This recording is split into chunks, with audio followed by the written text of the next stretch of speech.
restaurados. Ese es el tema de esta mañana. La filosofía comercial de hoy día es tira y compra nuevo. Se ensució, deséchalo, consigue otra cosa. Plato desechable, bandejas descartables, la ropa se descosió, antes que estaban las madres, las abuelas siempre ahí cosiendo, remendando. Ya eso casi no se usa, no se practica, simplemente uno desecha y consigue algo nuevo. Ya no se pasa trabajo en lo que es la restauración de las cosas, el electrodoméstico. Se rompió una batidora, no sirve más. Conseguiremos otra, total, la pagamos en cuota, nadie la desarma y ve si hizo un cablecito nada más, alguna cosa. Esos oficios manuales, esas habilidades se van perdiendo de a poco por esa pérdida del sentido de lo que es la restauración.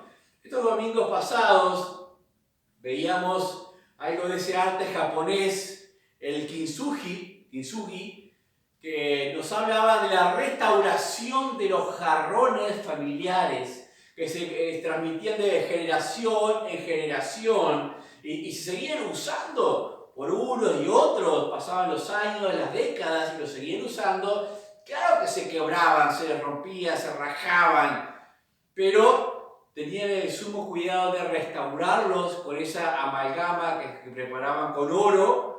Entonces, a medida que los iban restaurando, el valor iba adquiriendo, el jarrón iba adquiriendo un mayor valor. Esa filosofía de kintsugi es lo que nosotros veíamos como la resiliencia, o de ahí viene la resiliencia, esa capacidad de no solamente restaurar, aprovechar el daño para mejorar, para crecer, para edificarse.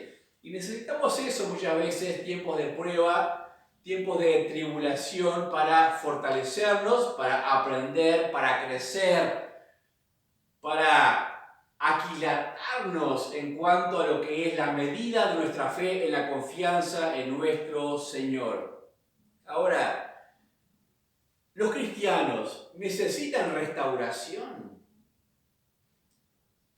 Cuando leemos pasajes como... no lo busquen porque no va a ser nuestro texto, pero 2 Corintios 5:17, muy citado, que dice: de modo que si alguno está en Cristo, nueva criatura es, las cosas viejas pasaron, he aquí todas son hechas nuevas.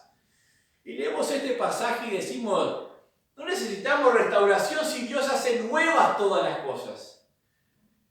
Y nos podemos jactar vanamente o de una manera ilusamente de que realmente todo nuestro ser fue hecho nuevo, y miramos la materia, miramos lo que es la constitución de nuestro carácter, de nuestro físico, de nuestros pensamientos, de nuestras emociones, y decimos: no, ya fue todo hecho nuevo, ya es perfecto, cuando en realidad lo que miramos es fragilidad, mucha fragilidad. Encontramos muchas imperfecciones en nosotros. Entonces, cuidado con ese pasaje de decir: todas las cosas son hechas nuevas. Nos encantaría, sí, que aún esos aspectos frágiles de nuestra naturaleza fuesen hechos todos nuevos así, en el momento de nuestra conversión. Pero nos damos cuenta de que hay muchas imperfecciones. Y si no se han dado cuenta, mírenme a mí. Pero mínimo un poquito nada más, porque cuando me miran un poquito ya ven un montón de imperfecciones. Si me miran con mucha atención, ya se levantan y se van. Nos siguen aquí porque ven un conjunto inmenso de imperfecciones. Cuando habla acá de que todas las cosas son hechas nuevas, nos está hablando de propósito. Nos está hablando del enfoque de la vida, la dirección de nuestros pensamientos, de nuestro corazón hacia y para la gloria de Dios. En ese aspecto adquirimos un nuevo horizonte en nosotros. No la sustancia corporal, no la materia es hecha nueva, va a ser sí transformada en los cielos. En el tiempo del arrebatamiento seremos todos transformados y tendremos un cuerpo nuevo glorificado. Pero hasta ese entonces, lo que es hecho nuevo es el enfoque de nuestros pensamientos, de nuestras emociones, de nuestro sentir, y todo se dirige ahora hacia una esperanza de gloria eterna. Se reenfoca nuestra vida, por decirlo de alguna manera. También ahí en Efesios nos dice de otra forma, en Efesios 4:17, cuando habla de esa nueva vida, dice: esto pues digo y requiero en el Señor, que ya no andéis como los otros gentiles que andan en la vanidad de su mente, teniendo el entendimiento entenebrecido, ajenos de la vida de Dios por la ignorancia que en ellos hay, por la dureza de su corazón, los cuales después que perdieron toda sensibilidad se entregaron a la lascivia para cometer con avidez toda clase de impurezas. Mas vosotros no habéis aprendido así a Cristo, si en verdad le habéis oído y habéis sido por él enseñado conforme a la verdad que está en Jesús. En cuanto a la pasada manera de vivir, despojados del viejo hombre que está viciado conforme a los deseos engañosos. Y sigue el pasaje hablando. Hay una necesidad, sí, de renovación. Y acá se los dice: renovaos en el espíritu de vuestra mente. Necesitamos los creyentes tiempos de renovación, tiempos de crecimiento, tiempos en los cuales nuestras fisuras, nuestras grietas comienzan a ser restauradas y somos santificados y perfeccionados por el mismo Señor Jesucristo. Necesitamos eso en nuestras vidas, y eso es una necesidad que debemos reconocer todos nosotros, y no quedarnos con aquello de 2 Corintios 5:17 que dice: si alguno está en Cristo, nueva criatura es, ya las cosas viejas pasaron y todas son hechas nuevas, y lo miramos como si fuera eso un instante, en el cual ya somos perfectos y podemos mirar a todos por allá arriba, por arriba de los hombros. No es así. Necesitamos restauración. Ahora, cuando miramos el arte japonés, ellos atesoran lo que tienen y le agregan valor a través de la restauración. Nosotros no desmerecemos en ninguna manera los aspectos naturales, las cualidades naturales, los talentos naturales en los cuales hemos sido desarrollados, hemos adquirido, pero todas esas cosas necesitan, sí o sí, ser perfeccionadas y llevadas al punto de que a través de ellas podamos darle la gloria a Dios. Y eso requiere aprendizaje y crecimiento. Veíamos los domingos pasados, en primer lugar, para la resiliencia, el aspecto de la integridad del apóstol Pablo. El domingo pasado hablábamos de la confianza que debemos de tener en Dios, de nuestra fe. Y en esta mañana estaremos mirando uno de los elementos que se utilizan para la amalgama, de lo que decíamos que el oro se amalgama y se utiliza para restaurar las piezas rotas. ¿Cuál es el oro que se utiliza en una amalgama, en un conjunto unido a la oración, la fe, la comunión, todas esas cosas para nuestra restauración? Ese oro es la palabra de Dios. La palabra de Dios, cual oro refinado, es lo que se utiliza y utiliza Dios para nosotros. Y eso es lo que vamos a ver esta mañana. Necesitamos un corazón dócil para con la palabra de Dios. Un corazón dócil. Y no es tan sencillo como parece eso. Dice, por ejemplo, Mateo capítulo 8, versículo 8. Tampoco será nuestro texto, pero hay una frase allí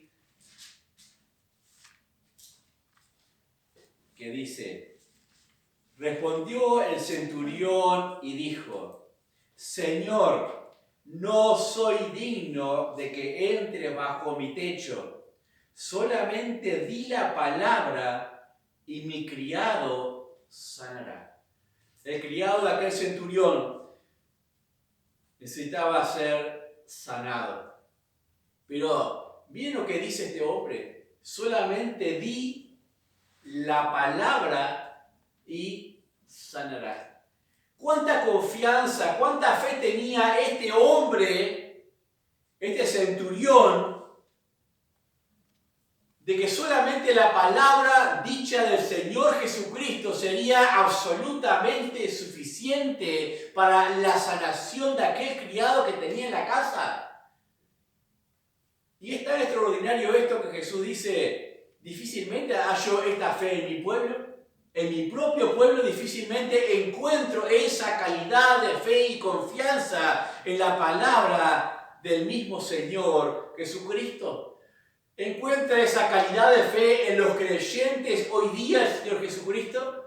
De decir, bueno, tengo una necesidad y acá la palabra de Dios dice esto, bueno, esto es lo que me sirve, esto es lo que me ayuda. ¿Encuentra esa calidad de vida en los creyentes de poner su confianza absoluta en lo que el Señor Jesucristo ha dicho, en lo que Dios dice para nosotros? Dice, en cuanto a eso, no lo busquen, que se lo leo nada más, en el Salmo 19, versículo 7 dice: la ley de Jehová es perfecta, que convierte el alma. El testimonio de Jehová es fiel, que hace sabio al sencillo. Los mandamientos de Jehová son rectos, que alegran el corazón. El precepto de Jehová es puro, que alumbra los ojos. El temor de Jehová es limpio, que permanece para siempre. Los juicios de Jehová son verdad, todos justos. Deseables son más que el oro, y más que mucho oro afinado y dulce, más que miel, y que la que destila del panal. Tu siervo es además amonestado con ellos, y en guardarlos hay grande galardón. ¿Quién podrá entender sus propios errores? Líbrame de los que me son ocultos. Preserva también a tu siervo de las soberbias, que no se enseñoreen de mí, entonces seré íntegro y estaré limpio de gran rebelión. Sean gratos los dichos de mi boca y la meditación de mi corazón delante de ti, oh Jehová, roca mía y redentor mío. Esto dice el salmista, exaltando lo que es la confianza en la palabra de Dios. Dice, es recta y convierte el alma. Es capaz de darle entendimiento a la persona más sencilla. Es capaz de llevar alegría a un corazón atribulado. Todas estas cosas dice aquí en el Salmo 19. Por eso allí en Mateo capítulo 8, el centurión, en el mismo pasaje, en el versículo 9 dice: porque también yo soy hombre bajo autoridad y tengo bajo mis órdenes soldados. Y digo a este, ve y va, y al otro, ven y viene, y a mi siervo, haz esto y lo hace. Y el versículo 13 dice: entonces Jesús dijo al centurión, ve, y como creíste, te sea hecho. Y su criado fue sano en aquella misma hora. No estaba solamente alardeando de una fe, no estaba solamente, como se dice, adulando al Señor Jesucristo para ver si el Señor Jesucristo sanaba a su criado.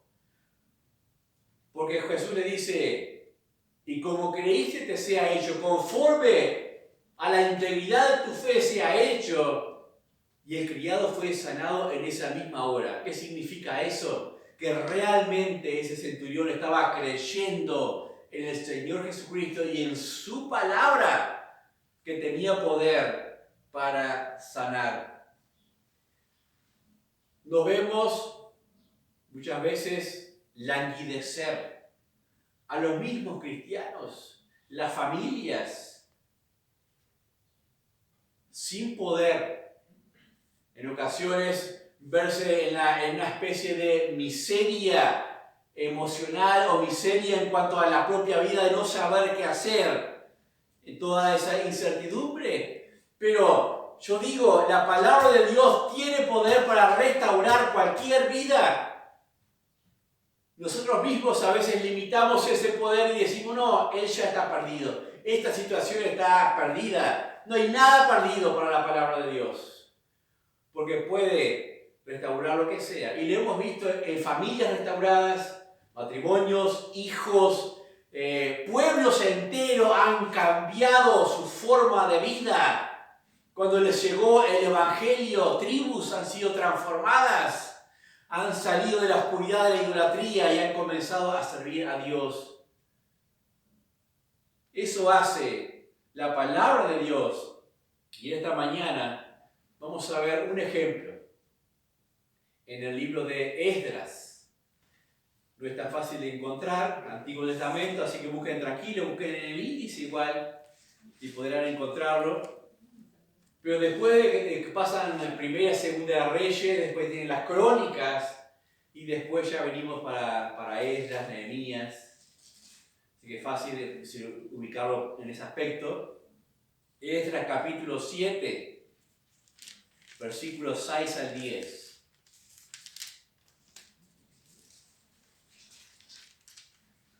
Esdras capítulo 7, versículos 6 al 10. Busquen tranquilos, que después les voy a dar otros más para buscar, así que van a ejercitarse. Esdras capítulo 7, versículos 6 al 10.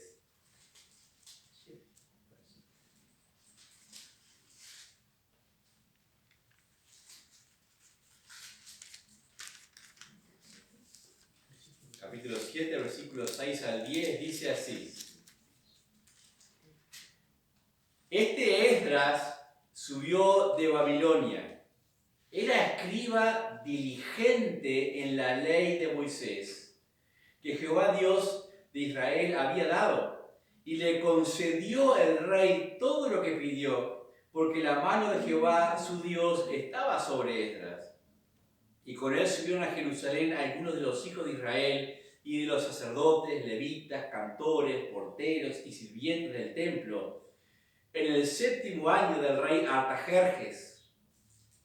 Y llegó a Jerusalén en el mes 5 del año 7º del rey, porque el día primero del primer mes fue el principio de la partida de Babilonia, y al primero del mes 5 llegó a Jerusalén, estando con él la buena mano de Dios, porque Esdras había preparado su corazón para inquirir de la ley de Jehová, y para cumplirla, y para enseñar en Israel sus estatutos y decretos. ¿Qué estaba pasando aquí? El pueblo de Israel necesitaba comenzar un tiempo de restauración, no solamente social, política, geográfica, sino por sobre todas las cosas espiritual. Recuerden, habían estado 70 años cautivos en Babilonia. Ya los medo persas habían conquistado Babilonia y estaban dando la oportunidad a todos esos cautivos de volver a sus tierras como libres, a restaurar todas las cosas. Y ahí el pueblo de Israel volvió en 3 etapas, primeramente con Zorobabel, volvió un grupo para restaurar las casas, plantíos, poner en orden las cosas.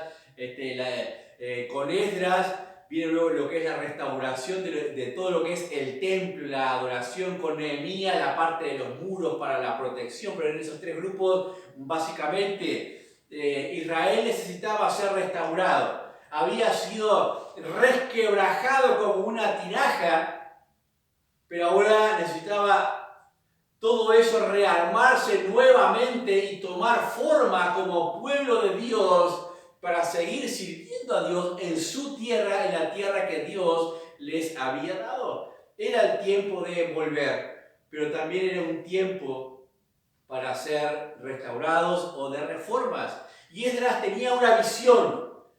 Decía, necesita el pueblo ser restaurado en su espíritu delante de Dios. Necesita el pueblo volver a sus bases, a sus principios, a deleitarse, a amar la palabra que tenían de Dios, que era la ley, el Pentateuco, en aquel momento. Y dice que Esdras, para poder hacer eso, preparó su corazón. preparó diligentemente su corazón, dice ahí en el versículo 10, Esdras había preparado su corazón, dice, para inquirir en la ley de Jehová, para profundizar en ella, para entenderla, para desglosarla punto por punto y para cumplirla y para enseñarla en Israel. Necesitó Esdras para esa restauración personal y luego comunicarla, preparar su corazón. ¿Cómo está nuestro corazón? Si no tenemos un corazón preparado para con la palabra de Dios, para amarla, atesorarla, difícilmente vamos a sufrir un proceso de restauración por la misma palabra. Simplemente va a ser un entendimiento que entre y que salga por el otro lado. Porque no hay restauración espiritual sin la palabra de Dios. Esdras lo sabía. Y el pueblo lo iba a entender ahora. El pueblo no podía ser restaurado, sino abrazaba con mucha fuerza todo lo que Dios había dicho en el pasado. Ayer les mencionaba el Salmo 119, el salmo más largo de la Biblia, uno dice, pero qué diferente es a todos los demás salmos, porque básicamente ¿de qué habla el Salmo 119? De la palabra, de la ley, de lo bueno que es meditar en ella, de la confianza en ella, de no apartarme de ella, de que ella es lámpara y guía mi camino, etcétera, etcétera. Pero todo el Salmo 119 es en relación a la palabra de Dios. Y hay mucha evidencia de que este salmo fuese escrito por Esdras. En esa necesidad de inquirir, de buscar, de profundizar, se empapó tanto, que escribió todas esas cosas preciosas que encontramos en el Salmo 119. Por ejemplo, no desmarquen ahí, el Salmo 119, 19.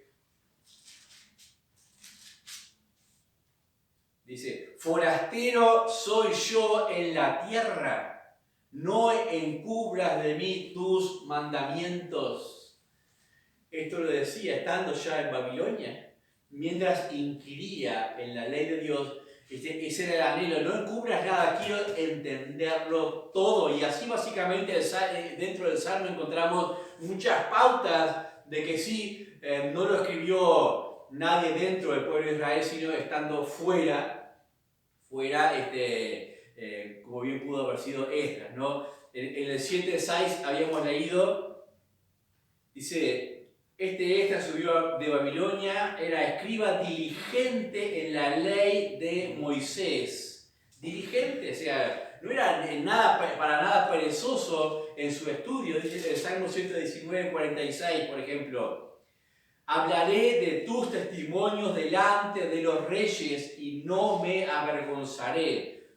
Y ahí cuando fue al rey Artajerjes y le comunica su deseo de restaurar la adoración, el templo, toda aquella grandeza que había en Israel en los tiempos antiguos, el rey lo vio con buenos ojos y le proveyó de materiales y los animó a ir.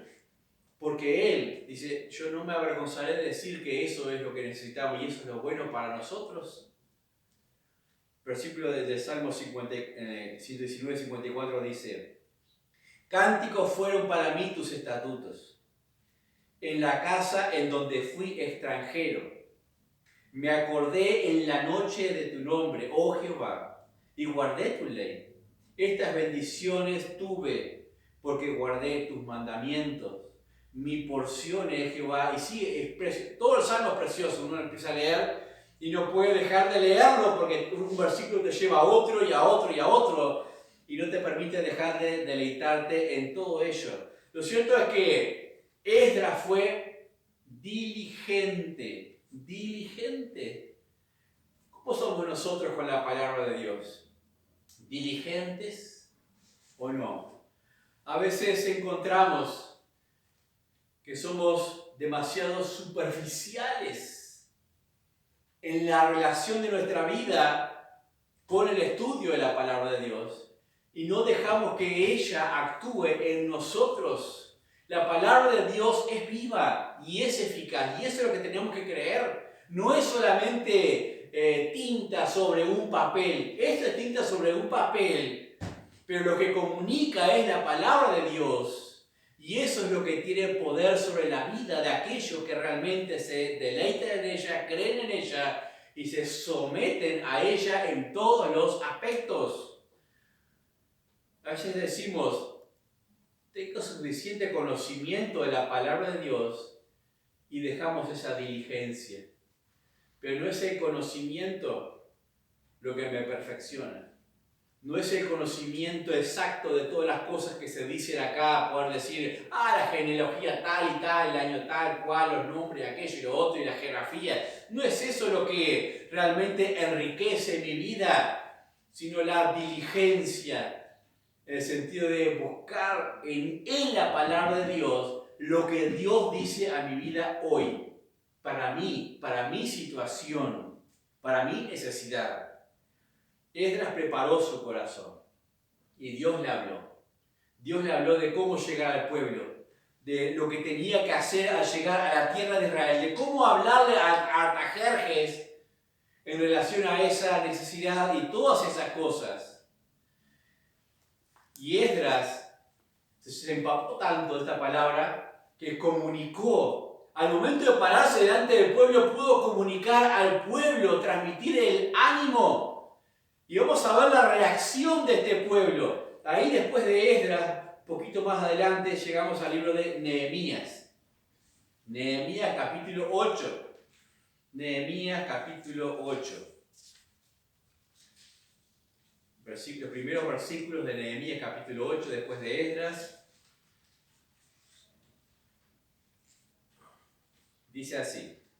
Venido el mes séptimo, los hijos de Israel estaban en sus ciudades. Y se juntó todo el pueblo como un solo hombre en la plaza que está delante de la puerta de las aguas, y dijeron a Esdras, el escriba, que trajese el libro de la ley de Moisés, la cual Jehová había dado a Israel. Y el sacerdote Esdras trajo la ley delante de la congregación, así de hombres como de mujeres, y todos los que podían entender, el primer día del mes séptimo. Y leyó en el libro delante de la plaza que está delante de la puerta de las aguas, desde el alba hasta el mediodía, en presencia de hombres y mujeres y todos los que podían entender. Y los oídos de todo el pueblo estaban atentos al libro de la ley. Y el escriba Esdras estaba sobre un púlpito de madera que habían hecho para ello, y junto a él estaban Matatías, Sema, Anías, Urías, Hilcías y Maasías, a la mano derecha, y a su mano izquierda Pedaías, Misael, Malquías, Asum, Asbadana, Zacarías y Mesulam. Abrió pues Esdras el libro a ojos de todo el pueblo, porque estaba más alto que todo el pueblo, y cuando lo abrió todo el pueblo estuvo atento. Bendijo entonces Esdras a Jehová, Dios grande, y todo el pueblo respondió, amén, amén, alzando sus manos, y se humillaron y adoraron a Jehová, inclinados a tierra. Y los levitas, Jesúa, Beni, Serebías, Gemín, Acub, Sabetai, Adías, Masías, Kelita, Azarías, Josabed, Anán y Pelaías hacían entender al pueblo la ley, y el pueblo estaba atento en su lugar, y leían en el libro de la ley de Dios claramente y ponían el sentido, de modo que entendían la lectura. Hasta ahí leemos el pasaje. Y aún en el versículo 9 dice, Nehemías el gobernador, el sacerdote Esdras, escribas y los levitas que hacían entender al pueblo, dijeron a todo el pueblo, día santo es a Jehová vuestro Dios, no os entristezcáis ni lloréis, porque todo el pueblo lloraba oyendo la palabra de la ley. Luego les dijo, id, comed grosuras y bebed vino dulce, y enviad porciones a los que no tienen nada preparado, porque día santo es a nuestro Señor. No os entristezcáis, porque el gozo de Jehová es vuestra fuerza. Los levitas pues hacían callar a todo el pueblo diciendo: callad, porque es día santo y no os entristezcáis. Y todo el pueblo se fue a comer y a beber y a obsequiar porciones y a gozar de gran alegría, porque habían entendido las palabras que les habían enseñado. Ya habían podido reconstruir casas, cultivos, el templo. El muro había sido levantado, las piedras. Habían hecho una restauración en lo que era material en la ciudad. Pero todavía para ser pueblo de Dios necesitaban una restauración espiritual. Necesitaban sus vidas restauradas delante de Dios para recibir la bendición de Dios. Y eso es lo que vemos en este proceso. Muchos le llaman a esto avivamiento o reavivamiento, pero es una restauración espiritual. Hoy conocemos lugares, hacemos cosas, tenemos cosas, adquirimos cosas, la gente se carga de ansiedad y consigue más cosas y lujos y tenemos comodidades en los templos, en los lugares. Tenemos un montón de cosas, tenemos calefacción. Son cosas lindas para tener, pero eso no es realmente lo que necesita el corazón del hombre. El espíritu del hombre necesita ser restaurado delante de Dios. Tener una vida restaurada delante de Dios por la misma palabra de Dios, por el entendimiento de la palabra de Dios. Porque sin la palabra de Dios y sin entender la palabra de Dios, todo lo demás es vano. No sirve para nada. ¿De qué le sirvió al pueblo de los reyes antiguos no solamente tener aquella gloria del templo de Salomón, aquellos muros fortificados, aquellos ejércitos, si fueron conquistados y llevados cautivos, porque habían alejado su corazón de Dios, habían cerrado sus oídos a los profetas que Dios les enviaba? ¿De qué les serviría ahora a este pueblo restaurar todo ese templo, aunque no tuviese la gloria antigua? Restaurar aquellos muros, poder formar un ejército, si no disponían su corazón para escuchar atentamente la palabra de Dios. No serviría de nada. ¿De qué nos sirven a nosotros todas las cosas si nuestra vida no está bien delante de Dios? Somos polvo. Volvemos al polvo. Pero el Espíritu vuelve a Dios que lo da, dice el libro de Eclesiastés, capítulo 12. El Espíritu es eterno. Hay una vida eterna, pero hay una condenación eterna porque el Espíritu es eterno.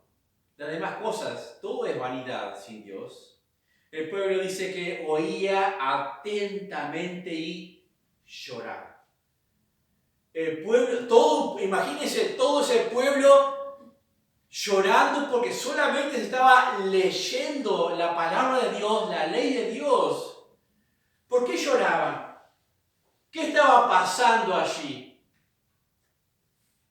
Lo que estaba pasando era que la palabra de Dios estaba sanando sus corazones, estaba sanando sus vidas. Y la palabra de Dios es esa espada de doble filo que penetra tras partir el alma y las coyunturas y sana, discierne los pensamientos, las intenciones del corazón. Eso hace la palabra de Dios. ¿Alguna vez fueron al médico con una llaga que hizo cáscara pero tiene infección abajo? ¿Qué hace el médico? Escarba. Y no es lindo eso. Se puede empezar a caer los lagrimones cuando empiezan a escarbar la llaga allí para limpiar y curar y después sanar. No, eso estaba haciendo la palabra de Dios allí. Estaba curando profundas heridas dentro de un pueblo que había vivido 70 años alejado de ese Dios, alejado de esa gloria antigua. De oídas conocían a Dios, de oídas conocían de sus portentos, de sus maravillas, de oídas. Era una nueva generación, pero ahora estaban sintiendo el poder de la palabra de Dios trabajando en su entendimiento y trabajando en sus corazones. Yo te pregunto, ¿qué sucede cuando escuchas la palabra de Dios? Nada. Ya no sé eso que está diciendo. Ya lo leí 1000 veces. A veces podemos tener eso en nosotros, ¿no? Debemos preparar nuestro corazón. Dios puede hablarnos con el mismo versículo de diferentes maneras en diferentes tiempos, por diferentes personas. Podemos desechar al orador, pero nunca deseches la palabra de Dios. Nunca deseches lo que Dios puede estar diciendo a tu vida. Dice ahí en Nehemías, en el capítulo 8, versículos 5 y 6, abrió pues Esdras el libro a los ojos de todo el pueblo, porque estaban más altos que todo el pueblo. Y cuando lo abrió, todo el pueblo estuvo atento. Bendijo entonces Esdras a Jehová, Dios grande, y todo el pueblo respondió amén, amén, alzando sus manos, y se humillaron y adoraron a Jehová, inclinados a tierra. Cuando abres el libro a los ojos de todos, todos hacen esas cosas, y se inclinan y se humillan y adoran a Dios y levantan sus manos. ¿Qué es lo que estaban reconociendo el pueblo? ¿Estaban reconociendo que Esdras era un gran hombre? No. Estaban reconociendo que aquel libro que le abrió a los ojos de todo el pueblo era autoridad. Estaban creyendo la autoridad de aquel libro, de la palabra de Dios. Eso estaba pasando con el pueblo. Y eso es lo que debemos hacer nosotros. Capaz que el que abre desde acá arriba la palabra de Dios tiene un montón de debilidades, como las mías. Pero esto es autoridad. Esto es la autoridad a la cual necesitamos prestar nosotros atención y hacer como hacía este pueblo, se humillaba y permitía ser afectado por aquellas cosas que se leían. En el versículo 8 dice: y leían en el libro de la ley de Dios claramente y ponían el sentido de modo que entendiesen la lectura. Y después dice que había, en el versículo 9, que había otros levitas que hacían entender al pueblo, que se mezclaban entre ellos por grupos y todo lo demás. Pero ponían el sentido. ¿Qué significa eso? Dos cosas. En primer lugar, no había parlantes, no había amplificación. Si bien el púlpito estaba alto, y aquí tenemos la idea del púlpito de madera, que ya se usaba desde aquellos tiempos, algunos dicen no hay que usar púlpito, que está solamente sentado en silla, no. En la Biblia encontramos que se usaban los púlpitos, pero dice, como no había amplificación, habría otros encargados de ser como no teléfonos descompuestos, pero sí receptores y comunicadores a otros grupos, a otros recipientes que tal vez no escuchaban claramente todo lo que se estaba diciendo, pero también en segundo lugar se le ponía sentido a lo que se decía. ¿Por qué había que ponerle sentido? ¿Por qué había que explicarles todo lo que se estaba leyendo? Porque recuerden que había estado esta generación 70 años en Babilonia. Ellos no conocieron los sistemas antiguos del templo, de los procesos sacerdotales, tal vez, de los sacrificios de paz, de esto, de aquello, de lo otro, de holocausto, de ofrenda encendida, de libaciones. Tal vez no entendieron exactamente todos los términos de estas cosas, esta nueva generación. Porque habían sido, no solamente algunos de ellos habían adoptado ya la lengua caldea, sino también las costumbres, los hábitos. Entonces necesitaban entender toda la cultura antigua en la cual el pueblo se había formado, para entender todos los procesos de los pasajes y qué es lo que realmente estaba diciendo los pasajes.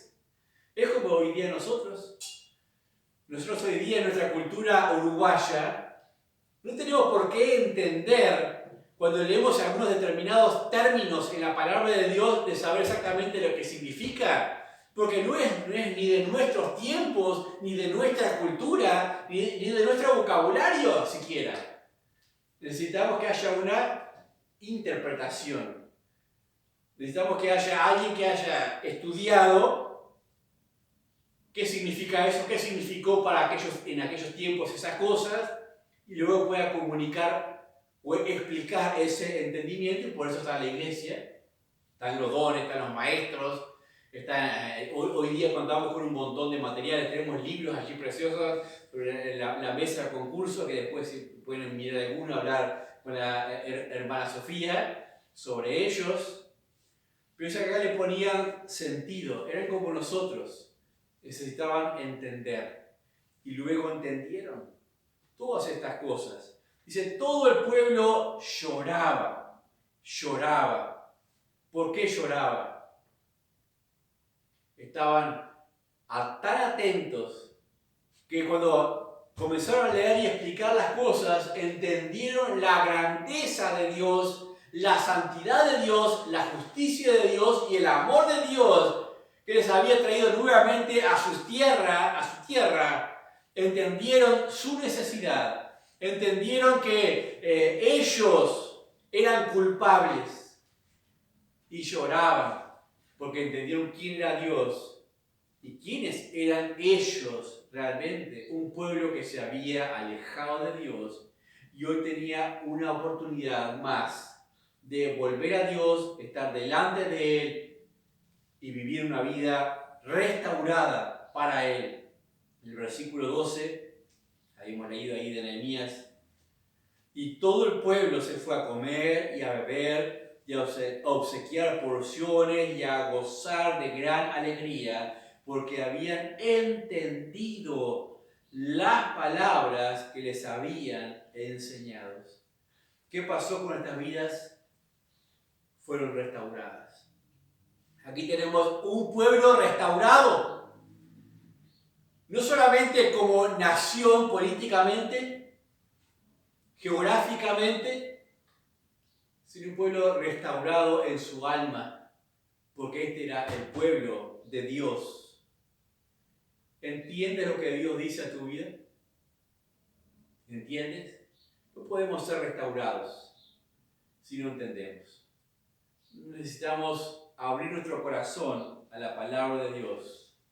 El entendimiento espiritual es lo que produce esa restauración, ese avivamiento que necesitamos. A veces necesitamos todos los días, cada semana, cada mes, cada año, en lo personal, en lo colectivo. Necesitamos esa restauración, pero para eso necesitamos amar la palabra de Dios, entender la palabra de Dios y que haga esa función como de ese oro que cubre grietas, que sana y aquilata o perfecciona hasta el día del Señor Jesucristo. Ahí en el primer texto que habíamos leído, en Marcos, capítulo 8, le voy a leer un ejemplo nada más, para terminar. Marcos capítulo 8.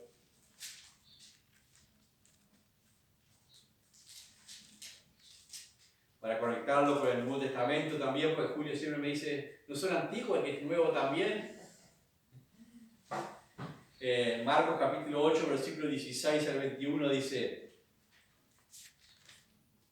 después de aquella alimentación de los 4.000, versículo 16, versículo 14, habían olvidado de traer pan y no tenían sino un pan consigo en la barca.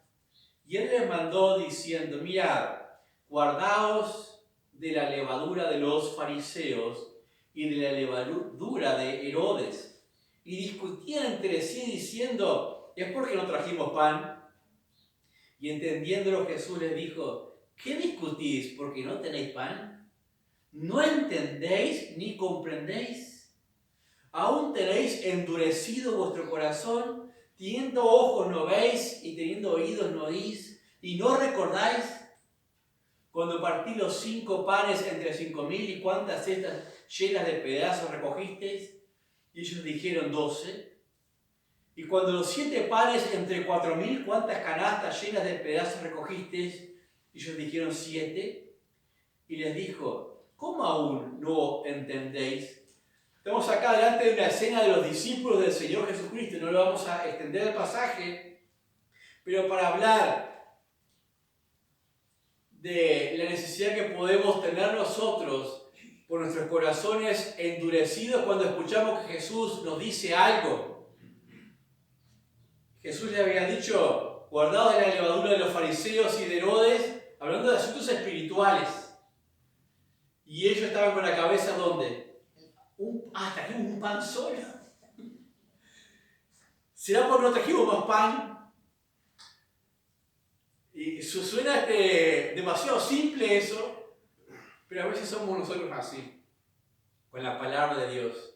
Y resumimos todo lo que Dios quiere hacer en nuestra vida a algo demasiado sencillo que resolvemos matemáticamente y físicamente nada más en nuestra vida. ¿Será porque tengo que hacer esto? ¿Será porque no fui el domingo? ¿O será porque no es así? No debemos resolverlo con corazones tan limitados. Acá Jesús les dice endurecidos a los propios discípulos que estaban viendo a ver en qué nos equivocamos. Se equivocaron en no tener esa sensibilidad para escuchar y entender de qué Jesús está hablando. De qué Jesús está hablando hoy a ti, a mí. Eso es lo que debemos procurar nosotros. Podríamos citar un montón de pasajes más. Felipe y el etíope, recuerdan aquel etíope que venía de Candace y que iba rumbo a Jerusalén para adorar. Iban leyendo en el carro el profeta Isaías y se le acerca a Felipe y le dice, pero ¿entiendes lo que lees? Y dijo, ¿cómo podré si alguno no me explicare? Era un adorador de Dios. Iba al templo a adorar, iba leyendo las escrituras, lo cual no era sencillo que alguien tuviese escrituras en su mano, o sea, era un alto funcionario, pero no entendía lo que leía. Y cuando entendió, y cuando Felipe le explicó de quién decía eso el pasaje, vimos una vida restaurada. Creyó en el Señor Jesucristo y dijo, aquí hay agua, ¿quién pide que yo sea bautizado? Y fue bautizado. Una vida restaurada porque entendió. Un religioso, un adorador, pero todavía le faltaba entender. Y lo entendió por la misma palabra de Dios y su vida fue restaurada. ¿Cree que la palabra de Dios tiene poder para restaurar vidas? Que así sea. Así es. Toda la Escritura es útil para enseñar, para redarguir, para corregir, para instruir en justicia, a fin de que el hombre de Dios sea perfecto, enteramente preparado para toda buena obra. Vamos a orar. Padre, damos gracias en esta mañana por tu palabra.